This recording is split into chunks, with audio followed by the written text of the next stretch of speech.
کہ ہم دنیا بھر گھومتے ہیں، بہت سے لوگوں کو بھی دیکھتے ہیں، بہت سے مالدار لوگوں کو بھی دیکھتے ہیں، بہت سے ترقی یافتہ ممالک کو بھی دیکھتے ہیں، بہت سی سہولتوں کو بھی دیکھتے ہیں. آج تک کسی چیز پہ رش نہیں آیا، صرف ایک چیز پہ رش آتا ہے. چند جوان بیٹھ کے مباحثہ کر رہے ہوتے ہیں، ان پہ رش آتا ہے. اور مثال بچوں کو سمجھانے کے لیے دیتا ہوں، میں کہتا ہوں آپ کرکٹ میں اچھے ہیں، آپ کے پاس اچھے کرکٹر نکلتے ہیں. آپ فٹ بال میں اچھے نہیں ہیں، آپ کے پاس اچھے فٹ بالر نہیں نکلتے. کیا فرق ہے؟ کیونکہ معلوم ہے اس نے کرکٹ کھیل کے دیکھا کہ یہ بچہ جو ہے نکل گیا آگے. نہیں، یہ بچہ آگے بھی نکل گیا، اور وہ جو تھوڑا سا آگے آتا ہے وہ ورلڈ کلاس لوگوں کے ساتھ جب کھیلتا ہے تو اس کو پتہ چلتا ہے یار یہ میرے جیسے ہی. اگرچہ قوم میں حضرت معصومہ کا بڑا فیض تھا، بڑا کرم تھا، سب اپنی جگہ ہے، لیکن امیر المومنین تو کوئی کامیاب طالب علم یا کامیاب شخص سے پوچھا جائے کہ بھائی تم نے کیا پایا، کہاں پہنچے، تو اچھا ہے. ایک ناکام سے اور راندہ درگاہ سے یہ بات پوچھی نہیں جاتی ہے. استاد مرحوم شیخ محسن نجفی خدا ان کے درجات بلند فرمائے، وہ ایک جملہ کہا کرتے تھے، میں چاہوں گا کہ آج آپ اس جملے کی شرح ہمارے سامنے رکھیں. وہ کہتے تھے کہ ہمارا جو نظام ہے اجتہادی ہے، یہ نظام آپ کو بہت دور لے کر جانا چاہتا ہے، لیکن ہم خود اجتہادی نہیں ہیں، ہم خود فقیہ نہیں بننا چاہتے. اس وقت جتنے بھی پاکستانی طلاب یا ہندوستانی طلاب ہیں، برصغیر کے ہم طلاب کی بات کریں، اگر آپ اہداف ان سے پوچھیں تو فقاہت اور فقیہ بننے کا ہدف یعنی ہمیں نہ ہونے کے برابر ملتا ہے. تو ہمارے مزاجوں میں یہ چیز کیوں آ گئی کہ ہم فقط مبلغ خطیب تک رہ گئے اور ہم نہیں چاہتے کہ ہم جو ہے وہ بڑے فقیہ بنیں؟ اس کی کیا وجوہات ہیں، اور ہم آج تک وہ اجتہادی نظام والے اور فقاہتی نظام والے کیوں نہیں بن سکے؟ اس کی وجوہات میں جائیں گے تو شاید بہت کچھ کہنا پڑے، ابھی اس موڈ میں نہیں ہوں. کچھ ایسا کہیں کہ یہ جوش تو پیدا ہو جائے. ہاں وہی کہہ رہا ہوں، بہت کچھ کہنا پڑے، وہ کہنے کے موڈ میں نہیں. ٹھیک ہے، ہم جس خطے سے تعلق رکھتے ہیں وہاں اجتہاد تھا نہیں تھا. وہاں فقہاء نے، محققین نے بڑے کام کیے نہیں کیے. جو ہم الطاف الہی کی بات کر رہے ہیں، جس سے ایک تمام خلائق کو فیض ملتا ہے، وہ ہوا نہیں ہوا ہمارے علاقوں میں بھی ہوا ہے. ٹھیک، اب اس سے آ جاتے ہیں ابھی کی صورتحال میں کہ ابھی ہم کیوں اس سے پھر محروم ہو گئے ہیں. اس کی ایک وجہ ہماری ابتدائی تعلیم میں ہماری غلط رہنمائی ہے.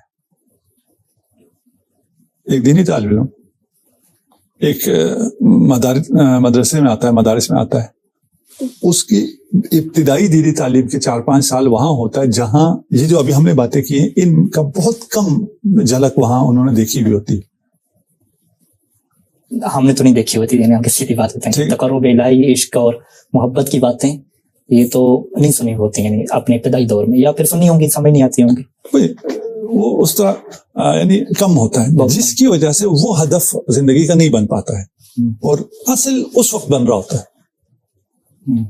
بعد میں آ کے ادھر ادھر جو چیزیں سن رہے ہوتے ہیں وہ ساری چیزیں جو آپ کے تحت شعور میں ایک چیزیں ترجیحات بنی ہوئی ہوتی ہیں، آپ نے فیصلہ کیا ہوتا ہے کہ میں نے یہ کام کرنا ہے، یا یہ میں کر سکتا ہوں، یہ میں نہیں کر سکتا ہوں. وہ ساری چیزیں یہ ایک حاجب نفسی سے بنا ہوا ہوتا ہے، اور ایک ایسے یقین پہ ہوتا ہے کہ یہ چیزیں میرے لیے نہیں ہیں، میں ان مقامات کو حاصل نہیں کر سکتا، یا بہت دیر سے سنتا ہے اور اس کو لگتا ہے کہ اس کے لیے جو مجھے مقدمات جس طرح لے کے آنے تھے اس طرح میں لے کے نہیں آ سکا. وہ میرا تقوی نہیں ہے، وہ خاندان نہیں ہے نیک. ابھی بہت سی چیزیں ان کو میں نہیں بولنا چاہتا. پہلی وجہ آپ بیان کر رہے ہیں. ہاں، میں کہا وہ بہت سی چیزیں وہ میں نہیں بولنا چاہتا. اچھا، اس کی وجہ سے اچھا ایک بات اور میں بتاتا ہوں، یہ وجہ ہوتی کوئی نہیں ہے. ہمارے اسٹوڈنٹ جو ٹاٹ کے اسکولوں میں پڑھتے ہیں اور رٹا سسٹم سے نکلتے ہیں، وہ ویسٹرن یونیورسٹیز میں یہ انٹرنیشنل اسٹوڈنٹ جہاں زیادہ ہوتے ہیں وہاں انوویشن زیادہ ہوتی ہے. ان کی ابتدائی تعلیم تو بہت کمزور ہے. انہوں تو اس طرح کی تعلیم جو یورپ امریکہ کے اسکول کہاں ہیں اور ہمارے دیہاتوں کے اسکول کہاں ہیں، ان کے ٹیچر کہاں اور ان کے ٹیچر کہاں ہے نا، وہ فیسلٹیز یہ سب. اس کے باوجود یہ وہاں پہنچ کے کیوں اتنی چیزیں کر پاتے ہیں. اور آپ اگر رینکنگ میں دیکھیں دنیا کی جو اچھی یونیورسٹیز ہیں اس میں جس میں انٹرنیشنل اسٹوڈنٹ زیادہ ہوں گے ان کو رینکنگ میں اوپر درجہ ملتا ہے. ان کے لیے ان میں سے ایک چیز یہ ہے کہ اس کے کتنے انٹرنیشنل اسٹوڈنٹس، اور مسئلے کو حل کرنے کے لیے مختلف اذہان، مختلف صلاحیتیں، مختلف کلچر سے لوگ، مختلف بیک گراؤنڈ سے ڈائیورسٹی، یہ بہت زیادہ ضروری ہوتی ہے علم کی ترقی کے لیے. میں کہتا ہوں یہ علم کی ترقی کے لیے یہ جو ان کو ڈائیورسٹی اور انٹرنیشنل اسٹوڈنٹ چاہیے ہوتے ہیں، یہ کون ہوتے ہیں؟ یہ سارے ٹارٹ اسکول کے بچے اور تھرڈ ورلڈ کے بچے، یہ وہاں جا کے بہت کچھ کر سکتے ہیں. ان کے نام پہ نہیں ہوتا، وہ ایک الگ پھر پورا وہاں بھی ایک نظام ہے، مافیا ہے یا پتہ نہیں کیا ہے، سسٹم ہے، وہ میں اس میں ابھی جانا نہیں چاہتا، نہ اس کے ڈیٹیل میں ابھی جانا چاہتا. یہاں بھی ہمارے بچے کو یہ لگتا ہے کہ یہ چیزیں ہمارے بس میں نہیں ہیں، یہ ساری چیزیں اس کے لیے کوئی خاص شرائط چاہیے، بچپن سے ایسا دودھ چاہیے، ایسا ماحول چاہیے، کیا کیا چاہیے، تب جا کے ہوتا ہے، جبکہ ایسی کوئی سرے سے بات نہیں ہے. ان کی تاثیر کا میں انکار نہیں کرتا، ظاہری خوف بٹھایا گیا ہے.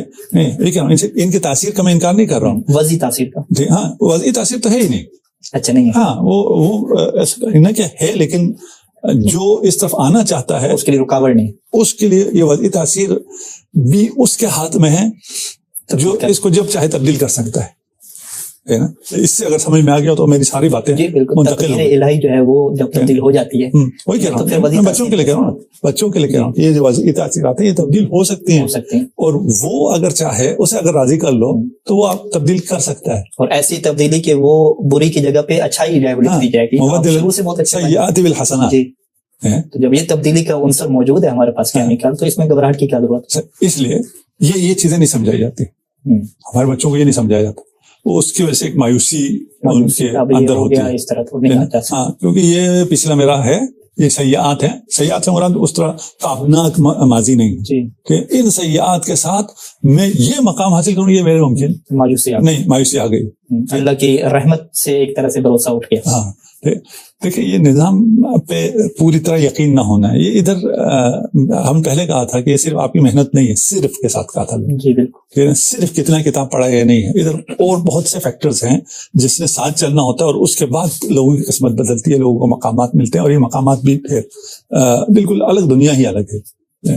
تو اس لیے ان چیزوں کی کمی ہے، اور اسے جو یہاں مثلا عتبات میں رہنے والے یا ایران عراق کہہ لیجیے، یہ باقی ہے، ان کے بچوں نے دیکھا وہ ہوتا ہے، اپنے گھروں میں دیکھا ہوتا ہے، جو شخصیات ہیں ان کو دیکھا. میں ایک اور مثال بچوں کو سمجھانے کے لیے دیتا ہوں. میں کہتا ہوں آپ کرکٹ میں اچھے ہیں، آپ کے پاس اچھے کرکٹر نکلتے ہیں. آپ فٹ بال میں اچھے نہیں ہیں، آپ کے پاس اچھے فٹ بالر نہیں نکلتے.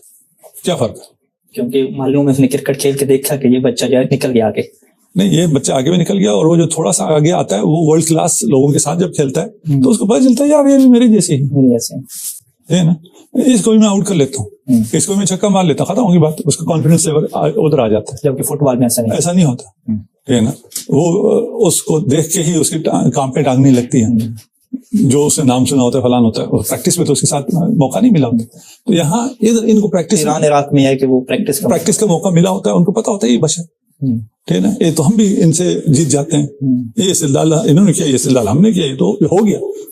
وہاں ہم لوگ اس چیز سے دور ہے. ایک دوسرا میں آج بیٹھا تھا طلاب کے ساتھ، ہمارے ہاں سب کانٹینٹ میں ایک احترام کا فیکٹر ہے، جو کہ احترام نہیں ہے، ہم اسے احترام کہتے ہیں. یہ بزرگ ہے، جو کہہ رہا ہے سب صحیح کہہ رہا ہے، سب صحیح. اور اگر آپ کچھ اختلاف کر دیں گے، آپ اختلاف کر نہیں سکتے. اگر اختلاف کریں تو بے احترامی کہ اتنا بڑا آپ کو اپنے آپ کو سمجھ لیا اس سے بہتر. حالانکہ سید خوئی کے سارے جو شاگرد ہیں وہ سید خوئی علیہ رحمت سے اختلاف ہی رکھتے ہیں. ٹھیک، یہ کہہ رہے ہیں، یہ بے احترامی نہیں ہوتی. ایک استاد کے لیے اس سے بڑھ کر کوئی احترام نہیں ہو سکتا کہ اس نے ایسا شاگرد پیدا کیا ہو جو اس سے آگے نکل جائے. یہ اس کے لیے اس کا سب سے بڑا احترام ہے. یہ پھر فرق آ گیا نا دنیاوی جو مروجہ تعلیم اور اس تعلیم. نہیں، ادھر بھی یہی ہے. اچھا، وہاں بھی یہی ہے. میں کوئی استاد کہہ رہا ہوں، اگر استاد حقیقی مانا، استاد حقیقی مانا، میں تنخواہ لینے والی کی بات نہیں. کوئی بھی استاد، اس کی سب سے بڑی کامیابی ہے کہ اس کا شاگرد اس سے آگے نکل. میں ویسے اپنے ٹیچرز کو ٹریننگ دیتے ہوئے یہ باتیں کرتا ہوں. میں کہتا ہوں کہ سب سے اچھا استاد وہ ہے، اس کا معمولاً جواب نہیں ملتا مجھے، اچھا استاد کون ہوتا.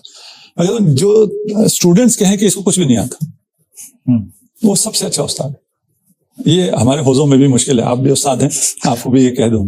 اس طرح کی آپ حوصلہ افزائی کرتے ہیں تو پھر استاد تیاری کر کے نہیں پڑھاتے ہوں گے درس؟ نہیں، ابھی آگے سمجھے تو استاد وہ ہوتا ہے جس کے اسٹوڈنٹ کہیں کہ یہ اس کو کچھ نہیں آتا ہے. اچھا بھائی، تمہیں پھر کیسے آ گیا جب تمہارے استاد کو نہیں آتا؟ تم کیا ہو؟ ہم بہترین اسٹوڈنٹ، سمجھا اسی سے ہمیں سب کچھ آتا ہے. کہ اس کو نہیں آتا، تمہیں آتا ہے، کیسے ہو گیا؟ ہم نے خود سیکھا ہے. اچھا، اپنی صلاحیت میں نے خود اپنی صلاحیت سے سیکھا. ہوتا کیا ہے، وہ اتنا نیچرل وے میں سکھاتا ہے کہ ان کے ذہن پہ کوئی بوجھ نہیں آتا. اور انہیں لگتا یہ ہے کہ یہ تو ہم نے خود سیکھ لیا. میں کہتا ہوں نیچر بہت بڑا استاد ہے, لیکن وہ کبھی بھی اپنی استادی نہیں جتاتا, اور کوئی بھی نہیں کہتا کہ میں نے نیچر سے یہ چیزیں سیکھی ہیں, میں نے خود سیکھی. یہ استاد ہوتا ہے, یہ استاد ہوتا ہے جو استادی فیل ہی نہ کرے. ہاں, ہمارے ہاں تھوڑا سا برعکس ہے. میں اتنا کوئی کولمبا سولمبا بولوں تو اگلے کو پتا تو چلے نا میں استاد ہوں. اگر کسی کو پتا چلیے تو استاد ہے تو استاد ہی نہیں ہے. یہ استاد ہے جو اپنے آپ کو فنا کرتے, ختم کرتے, اور شاگرد کو یہ فیلنگ دے کہ یہ سب تو میں نے خود سے سیکھا ہے. یہ کون ہے؟ یہ کہتا نہیں ہے وہ زبان سے, لیکن ایسا اگر ہے تو یہ بہترین استاد ہے. یا میں کہوں یہ صرف یہی استاد ہے. اس استاد کا سارا فخر کیا ہے؟ میرا بیٹا, میرا شاگرد مجھ سے آگے نکل گیا, تب میں حقیقی استاد ہوں نا. میں کسی کو آگے چلا سکوں تو میں حقیقی استاد ہوں. میں اگر کسی کو آگے نہ چلا سکوں تو میں حقیقی استاد نہیں. اور ایک اور چیز میں کہتا ہوں, ابھی استاد اس کی بات ہے, میں کہتا ہوں شاگرد لائق نالائق نہیں ہوتا, استاد لائق نالائق ہوتا ہے. اس میں کہانی ہے. ابھی چلیں, بر صغیر کا طالب علم خود کو فقیہ کیوں نہیں بننے کے اوپر تیار؟ پہلا فیکٹر آپ نے یہ ہمارے سامنے رکھا کہ ماحول ہی ایسا بنا ہوا ہے, وہ مایوس ہو چکا ہے اللہ کی رحمت سے. دوسرا آپ نے یہ کہا کہ ایک احترام کا رشتہ بن چکا ہے جو حقیقت میں احترام نہیں ہے, کہ ہم نے جو ہے وہ اختلاف تحقیق نہیں پیش کرنی. یہ دو اسباب ہو گئے. مزید آپ اس کے اوپر کیا بتانا چاہیں گے تاکہ یہ چیزیں طالب علم ختم کریں اور ایک بڑا سوچیں؟ تو صحیح کہتے ہیں کہ جو بڑا سوچتا نہیں ہے وہ بڑا کر بھی نہیں سکتا. تو بڑا سوچنا فقط خطابت کی حد تک سوچا جا رہا ہے, ایک تعلیف کی حد تک سوچا جا رہا ہے, اتنا بڑا سوچ ہی نہیں جا رہا. تو کم از کم کوئی ایسی چیزیں ہمارے سامنے رکھیں کہ جو طالب علم ہمیں سن رہے ہیں یا جو بندہ کی آپ کے سامنے بیٹھا ہے اس کے اندر بھی یہ جوش پیدا ہو کہ وہ اتنا بڑا سوچنے تو لگ جائے. وہ جواب آپ نے دے دیا نا کہ وہ بڑا سوچیں, ہمت بڑی کرے, نیت تو باندھے. ہمت ٹھیک ہے نا. بعض لوگ نیت باندھتے ہیں بغیر ہمت کے, بغیر ہمت وہ نیت ہی نہیں ہوتی. وہ نیت ہی نہیں ہوتی, لیکن وہ اپنے آپ کو دھوکہ دینے کے لیے کہتے ہیں میں نے تو نیت کی ہے. ٹھیک ہے نا. نیت بغیر ہمت کی نہیں ہوتی, ہمت بلند ہونی چاہیے. پھر جو ہم نے پہلے بھی کہا تھا, آپ اپنے ظواہر کو دیکھ کے کہتے ہیں یہ مجھ سے نہیں ہو سکتا, آپ اسباب کو دیکھ کے کہتے ہیں یہ نہیں ہو سکتا. آپ اس کو تعلیم میں لے جائیں یا تعلیم کے بعد جو آپ معاشرے میں کام کرتے ہیں ان کو لے جائیں. کوئی بھی کام اسباب سے نہیں ہوتا ہے. سب سے آخر میں جو چیز چاہیے ہوتی ہے وہ اسباب ہوتے ہیں.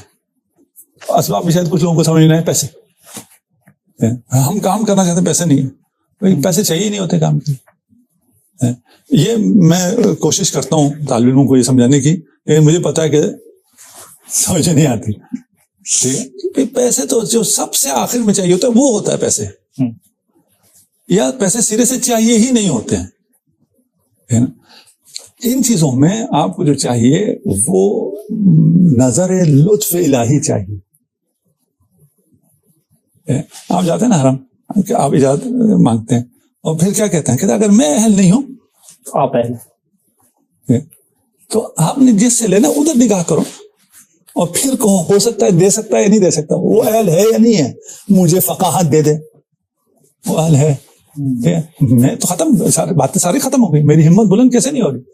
اگر میری ہمت پھر بھی بلند نہیں ہو رہی ہے, اگر میں پھر بھی مایوس ہوں, تو پھر وہ مایوسی والی بات ہے, پھر وہ کفر والی بات ہے. گناہ کبیرہ میں سے فقہاء نے شمار کی. یاس بھی, اور خدا نہیں دے سکتا, یا امیر المومنین آپ کو یہ مقام نہیں دے سکتے, کیونکہ وہ ماتحت الاسباب مدد کرتے ہیں. ہم تو کہیں نہ پہنچے ہیں, نہ پہنچنے کا کوئی ادعا ہے, نہ وہ ہے. اور یہ علم کی کہتے ہیں انتہا ہوتی ہے کہ جب انسان یہ کہہ دے کہ مجھے کچھ نہیں آتا. یا یہ بات نہیں, یہ والی بات نہیں. ٹھیک ہے نا. جو آخر میں یہ بات واضح نہیں ہوگی, اس لیے زیادہ نہیں چھیڑتے. ٹھیک ہے, تو جو کچھ ہو سکتا ہے,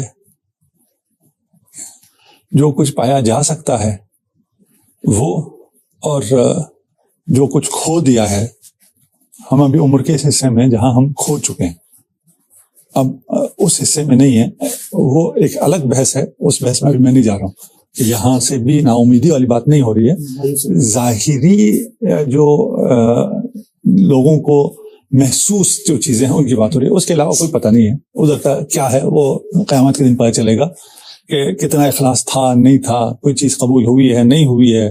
تو اس سے فیصلے ہوں گے, اس سے کوئی فیصلے نہیں ہوتے کہ دنیا میں کیا کیا کہلاتے تھے, اس کی وجہ سے کتنے لوگوں کو کتنا کیا ملا. ہو سکتا ہے بہت لوگوں کو بہت کچھ آپ نے دے دیا ہو, لیکن اپنے پاس کچھ بھی نہ ہو. تو اس لیے آپ اس ایج میں ہیں جس ایج میں آپ بہت کچھ آگے حاصل کر سکتے ہیں, اور ایج سے مراد یہ ہے کہ آپ ابھی بارگاہ میں ہیں امیر المومنین کی، ہم ابھی یہاں سے طرد کر دیے گئے ہیں، ہم یہاں سے اب وہ لیاقت ہم میں نہیں ہے کہ ہم یہاں کسب فیض کر سکیں. لیکن فیلڈ میں رہ کر اتنا یا ہو سکتا ہے اس سے زیادہ بھی حاصل کر سکے، اور پھر اس کی کیلکولیشنز اور ہیں، وہ یہ والے چیزیں نہیں ہیں جو آپ ایک طالب علم کو کچھ کہہ سکیں. وہ ایک الگ بحث ہے کہ آپ جب مقام عمل میں آتے ہیں اور وہاں آپ کیا کرتے ہیں، کس کے لیے کرتے ہیں، اور اس کا کیا کیا اجر ہے. مثلا ایک آپ سادہ سا مسئلہ بھی کسی آدمی تک پہنچاتے ہیں، اس کا کیا اجر ہے. ایک آدمی کی ہدایت اگر آپ کے ہاتھوں سے ہوتا ہے، اس کی کیا اجر ہے، اس کی وہ ایک الگ آبھاس ہے. اس کے لیے کوئی ضروری نہیں ہے کہ کوئی بہت بڑا محقق ہو گیا ہو، بہت بڑا علمی مقام حاصل کیا ہو، پھر وہ ان چیزوں کو حاصل کرے. ایک ہو سکتا ہے کچھ بھی نہ ہو، بہت کچھ حاصل کرے. ایک ہو سکتا ہے بہت کچھ اور کچھ بھی حاصل نہ کرے. یہ مختلف دنیا ہے. تو یہ جو یہاں کی دنیا ہے جو آپ یہاں حاصل کر سکتے ہیں، اس میں ہم یعنی خوش قسمت لوگوں میں سے نہیں تھے. یہاں پر ہمیں اس طرح موقع نہیں ملا. ایک تو ہمارے زمانے میں نجف بند تھا، ایک جو آپ لوگوں کی قسمت اچھی ہے. ہمارے زمانے میں ان صدام کا دور تھا، نجف بند تھا، نجف میں آ کے تحصیل ممکن نہیں تھا. اس سے ہم محروم رہے، اور یہ محرومی کا احساس ہے اور شاید آخر تک رہے گا. اگرچہ قوم میں حضرت معصومہ کا بڑا فیض تھا، بڑا کرم تھا، سب اپنی جگہ ہے، لیکن امیر المومنین ہے. تو کوئی کامیاب طالب علم یا کامیاب شخص سے پوچھا جائے کہ بھئی تم نے کیا پایا، کہاں پہنچے، تو اچھا ہے. ایک ناکام سے اور راندہ درگاہ سے یہ بات پوچھی نہیں جاتی ہے کہ تم کہاں پہنچے.